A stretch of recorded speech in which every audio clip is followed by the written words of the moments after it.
so.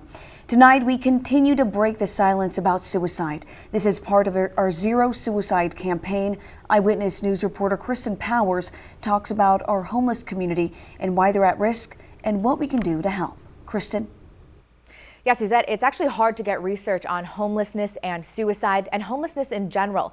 The numbers are mostly self-reported and are constantly changing. But there is one thing that we know for sure. Many people experiencing homelessness suffer from physical and mental illness, and research shows they often don't ask for help.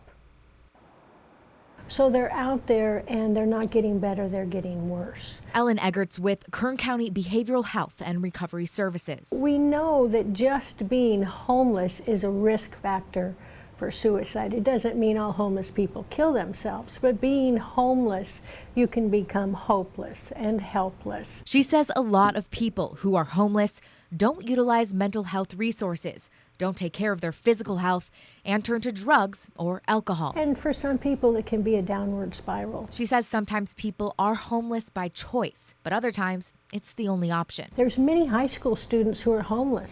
We know many of us are a paycheck away from being that person. And life on the streets is not easy. There's people that I've met who choose to use methamphetamine to stay awake during the night, so they'll be safe because they're worried about their safety, getting raped, getting robbed. Eggert says there is hope and everyone is worth rescuing. You know, we see that shopping cart. We see that maybe their hair hasn't been combed in a long time, but I always feel, but for the grace of God, that could be my mom.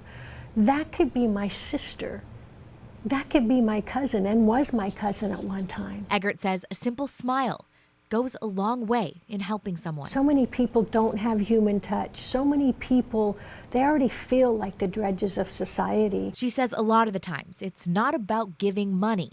It's about that relationship. You know, hi, I'm Ellen. How are you doing? That can make all the difference in the world. It's this time of year, Thanksgiving and Christmas, when people give a little more and are hopeful. But let's do that 12 months a year. Wouldn't that make a difference? Eggert says there's also power in knowing what resources are out there, whether it's shelter, food, or if you're experiencing an emotional crisis. We have a full list of resources on our website at bakersfieldnow.com. Reporting in studio, Kristen Powers, Eyewitness News. Suzette, back to you. Well, thank you, Kristen. If you, a loved one or a friend is having suicidal thoughts, or if you think they could harm themselves or others, call the crisis hotline at 800-991-5272. They will guide you to the best resources available.